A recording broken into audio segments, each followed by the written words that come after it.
Hi, Grace Digital. I'm delighted to be back after our time away, ushering in a new little member of our family, Cosmo Taylor Knox. And from my family, ever growing, to your family, a happy new year. We're not through January yet, so may you have a beautiful and prosperous new year. I saw a meme recently, a woman's "I will be ready in 5 minutes" and a man's "I will be home in 5 minutes" mean the same thing. And I'm in the room with 4 women here, so I'm sure it doesn't mean every woman, every man, but it means the same thing.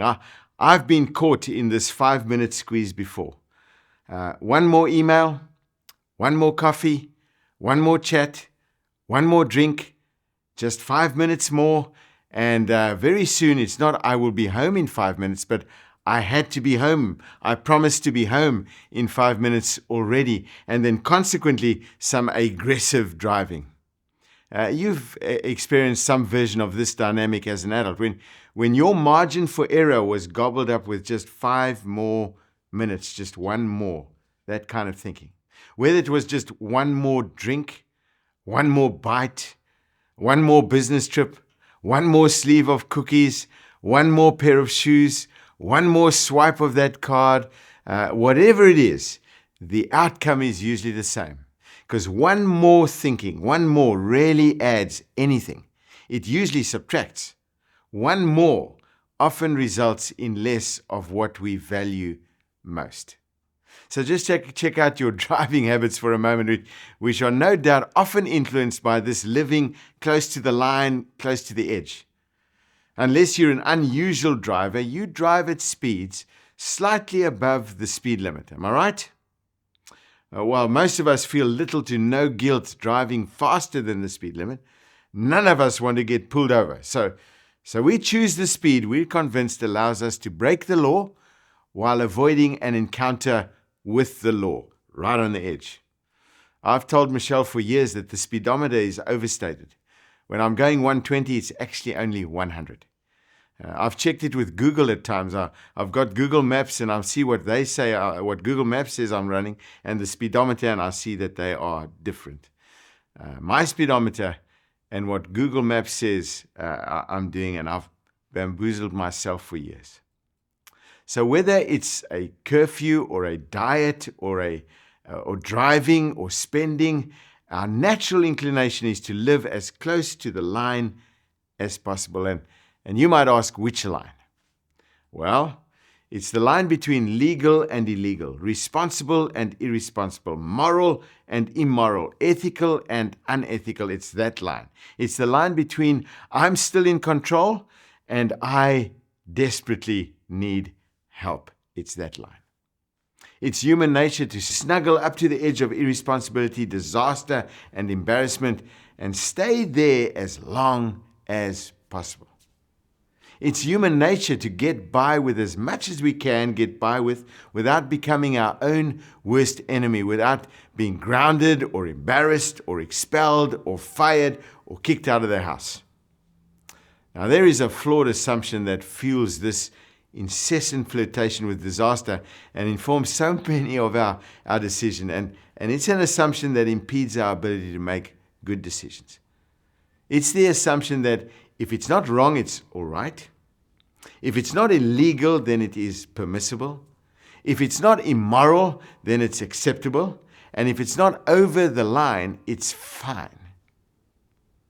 If the problem with this way of thinking is not immediately apparent to you, then put on your older brother or older sister hat on for a moment.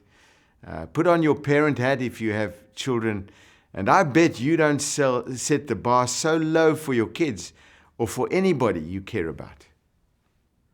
To embrace these assumptions is to organize our lives around the lowest common denominator. Essentially, we're asking, how low can I go?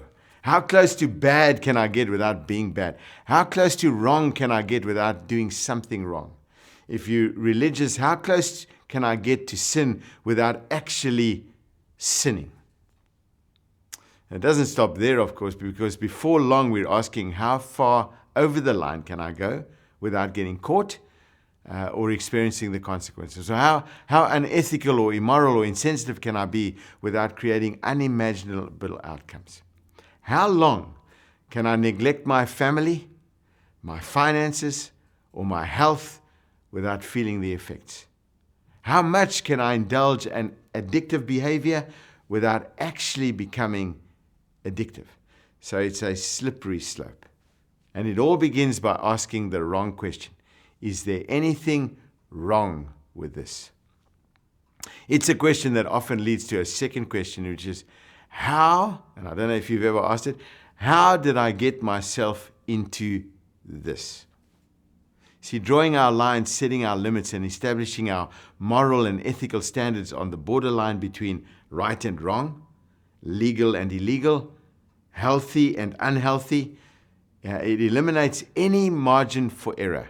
And it's a foolish and it's a dangerous way to live. And we know it. It's why we respond the way we do when someone we love is snuggling up to one of those elusive lines. We don't react with perhaps what they're doing, we react to where they are heading. So in those moments, we know intuitively that the issue or the question isn't, is there anything wrong with this, illegal or immoral about what we're doing? There's a better question. A question that needs to be asked because it will ensure a better decision. And it's a question that if we answered honestly, a question if we acted on the answer, will ensure that we avoid an avoidable regret. If you get the habit of asking this question, you'll avoid avoidable regrets as well. So that question is the fourth of the 5 questions we're exploring in this series, Better Decisions and Fewer Regrets. We make better decisions when we ask, answer honestly, and act on great questions. And then our lives and the lives of those around us are simply better. So just a quick reminder, if you've been tracking with us or you want to catch up, the first question was the integrity question. Am I being honest with myself really? You'll never get to where you want to be until you're honest about where you currently are. The second was the legacy question. What story do you want to tell when the decision you're in the process of making right now is just a story you tell? Whether it's relational, financial, or professional, whatever. When the decision you're making now is just a story you tell, what story do you want to tell? And then last time we were together, we explored the question of the conscience question. Is there a tension that deserves my attention?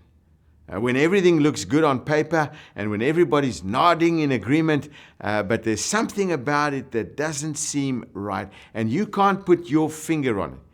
Pause and pay attention to the tension. So that brings us to the last, the fourth question that we're busy with today, the maturity question. The question requires maturity, actually. And refusing to ask this question takes us back to the statement from Proverbs, the one I suggest you memorize. The prudent see danger and they take refuge. Prudent people are wise people. They embrace the reality that one thing leads to another and has an effect out ahead, and they decide their lives accordingly. The prudent see danger and they act. The unwise, the immature, well, they just simply keep going and they pay the penalty. So here's the maturity question. What is the wise thing to do? When making a decision of any consequence, pause and ask this question. What is the wise thing for me to do? And wisdom is putting the right value on things, present, past, and future. The options you're considering may be legal, they may be acceptable, they may be permissible, and they may not exactly be immoral, but there's a bigger question. Is it wise? You see, mature people recognize and understand, and they accept as a fact that a decision can be both not wrong and unwise at the same time. Does that make sense to you? Well, let me explain. Isn't it true that your greatest regret, that moment of regret, you would give anything to go back and relive or undo? That thing, if you could just blink and go back, you would do it differently. Your greatest regret was preceded by a series of unwise decisions. They weren't wrong, they weren't illegal, but looking back, they were terribly unwise. So to avoid great regret, and to create moral, ethical, and financial margin in your life. Ask of every invitation, ask of every opportunity, ask of every option you have, what is the wise thing for me to do? The Apostle Paul spells it out for us in his letter to Christians living in Ephesus. And what he writes goes right to the heart of the tension we wrestle with every day. He writes, he says, be careful. Be careful then how you live. Not as unwise, but as wise. Making the most of every opportunity because the days are evil. He's saying, get off the edge. Be careful how you live. This is the grid, he says, you should evaluate every invitation and opportunity through, whether it's a financial call, a relational call, a professional call. What is the wise thing to do? Paul continues with a bit more explanation. He says, making the most of every opportunity. And this word opportunity, literally translated from Greek, means to redeem or to ransom the time. Don't you wish you could go back and reclaim all the time you wasted on bad decisions and making them and the consequences of them? For you, that may be a few weeks or a weekend scattered about your past, or it may be an entire season of your life. Either way, imagine having the opportunity to relive, respend, or reallocate those days, weeks, or years, not to mention the money involved. Imagine where you would be today. So Paul's inviting us to invest our time wisely going forward. He's not through, of course. He says, he tacks on this rather odd warning, making the most of every opportunity because the days are evil. What does he mean, evil days? What's he talking about? Well, we don't live in a moral, ethical, neutral culture, do we? Think about it. When's the last time you heard or saw or read an advertisement that encouraged you to be wise, to be careful, to be self-controlled? I'm guessing never. Has a salesman ever sidled up to you and suggested, think it over before you make a purchase? No. He doesn't want you to think at all. He just wants you to swipe that baby. So this is on us. We aren't going to get much help from culture. The gravitational pull of our culture is to now, not later, to more, not less. And that's why this fourth question, practically speaking, may in fact be the best question ever. Now, to ground it, let me just say, I want you to suggest that you ask it from three perspectives. The perspective of your past, your present, and your future. What is the wise thing to do? Here it is. In light of my past experience, in light of my current circumstances, and my future hopes, and my future dreams, what is the wise thing for me to do? Well, first, the past is a great teacher, isn't it? You're probably familiar with the saying, those who can't remember the past are condemned to repeat it. Said like this, those who don't pay attention to what got them into trouble yesterday are liable to end up in the same trouble tomorrow. Our past predisposes us to specific temptations, addictions, and blind spots that may be temptations, addictions, or blind spots, but they might not be that for others. But in light of your past, in the light of my past experience, what's the wise thing for me to do? A trivial matter. My father used to buy old cars. He owned them for a long time and he fixed them on the way, which meant that on the way, we constantly broke down. And I remember sitting in a car and my dad heading off into the distance to find someone to help us fix the car that had broken down. That's just a little part of my history.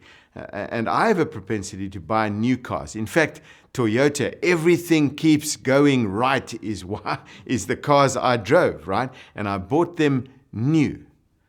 Now, there's nothing wrong with constantly buying new cars. And when I saw an accident on the M4 here in Umhlanga and there were body bags lying on the road and a trailer had unhitched, and I then bought a Renault Scenic because it had 6 airbags. I thought, if ridiculous things are going to happen around me, how do I protect my children? But I have this propensity to be very susceptible to the new deal, the new car, the next big thing. And I've got to ask every time, is it the wise thing to do? And that question has stopped me from overextending myself over many, many years. Is it the wise? Even now, I would love that new one that is bigger than my one. It's not wise. So what about you? In light of your past experience, what is the wise thing for you to do financially, professionally, relationally? Where are you set up to fail because of something in your past? And perhaps it's something you had no control over. In light of your personal past experience, what's the wise thing to do? Not the get by with thing, not the but everyone else thing. What is the wise thing for you to do? Put the right value on the right thing. And then, in light of my past experiences, my current circumstances, and my future hopes and dreams, what's the wise thing for me to do? My future hopes and my current circumstance. You see, life is seasonal. You owe it to yourself and the people you love to take your current emotions and state of mind into account when making decisions. Most of my apologies stem from my propensity to react in the moment to the moment. I disqualify myself with bad behavior.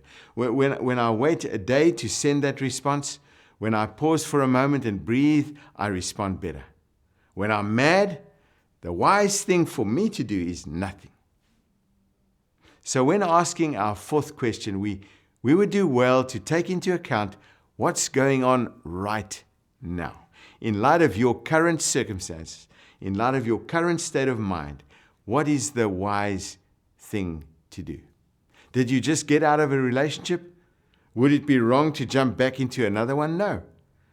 But in light of your recent circumstances and the emotions trailing behind it, is it the wise thing to do? Remember, our greatest regrets are always preceded by a series of unwise decisions. Jumping back into the dating game on the heels of a divorce or a breakup is usually a gateway decision and it leads to regret. So in light of your current circumstances, what is the wise thing for you to do? Now that brings us to the third and final perspective.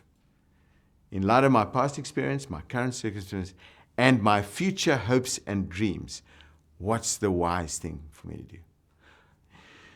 I don't know what breaks your heart, but what breaks my heart is watching people make decisions that undermine their future hopes and dreams. It breaks my heart to watch individuals or couples make relationship decisions that will undermine their relationships and family dynamics for years. It breaks my heart to watch teenagers make decisions that will result in consequences that follow them around for a decade or two. It breaks my heart to watch parent in such a way that will eventually drive a wedge between them and their children. It breaks my heart to watch people engineer their future unhappiness in the moment. So perhaps that's why I'm convinced that this third application of our fourth question is the most important of all. In light of your future hopes and dreams, what's the wise thing for you to do? Chances are you've had some idea of what you want for your future to look like, right? You have a mental picture of your preferred future, what it could be, what it should be, and what you hope it for it to be. You may have gone to trouble of writing it down. You may not have a plan for getting there, but you have a general sense of where there is. But here's the challenge. When it comes to your dreams, the deck is stacked against you. Life's quite hard on dreams. There always seems to be a little bit of a headwind. And so if we're not careful, you'll contribute to the demise of what you hope for. So don't rob yourself of your own future. And nobody plans to undermine their future. They just don't plan not to. So asking, answering, and acting on the wisdom question is how you plan not to. Asking the question with the future in mind brings clarity to the options we're considering. And our best options become clear. They become even painfully clear. They become so clear that we're tempted to look away or excuse ourselves. I wonder if you've said, but I'm not hurting anyone. I can handle it. There's no law against it. God will forgive me. Our excuses are so persuasive because they're mostly true, actually. You aren't doing anything wrong yet. You can handle it initially. It isn't illegal. And of course, God will forgive you. But that's all beside the point, isn't it? The purpose of our fourth question isn't to stop you from doing something wrong. It's to keep you from doing something unwise. Again, unwise is a gateway to regret. Would you be willing to put away your old, worn-out excuses once and for all? And instead of excusing yourself forward, dream and plan your way forward. Ask, in light of my future hopes and dreams, what's the wise thing for me to do now? In light of where you want to be financially 5 or 10 years from now, what's the wise thing to do now? You're going to be somewhere financially 5 to 10 years from now. Shouldn't you decide? Not the retailers and the lenders and the like. And what's true financially is true relationally. It's true professionally. It's true academically as well.